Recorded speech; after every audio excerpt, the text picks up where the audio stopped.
Den här trädgården måste vara en utmaning för alla gräsklippare, speciellt en robotgräsklippare. Den här slänten är helt omöjlig att köra med en vanlig åkerklippare. Det klarar den inte av. Men här ska man kunna komma upp förbi rosenbuskarna och syrenbuskarna.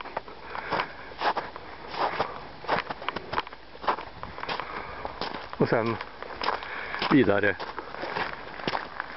på nästa del. Runda lite saker och ting.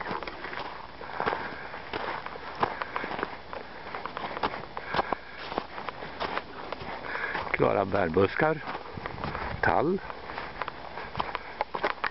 Och här kommer nästa slänt. Här kan man faktiskt komma upp med en vanlig åkerklippare om man anstränger sig. Och sen passerar man den här lilla.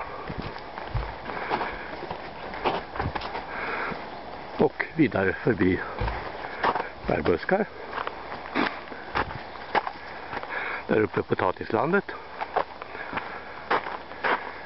Här ska han klara av att inte köra sönder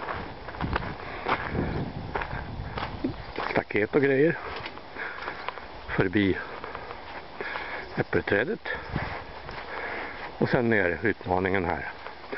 Hur ska jag kunna klara att komma förbi häcken här. Mellan häcken och vägen. Ja, vi får se. Under tiden kan vi hälsa på våran katt. Som kommer här. Hej katten!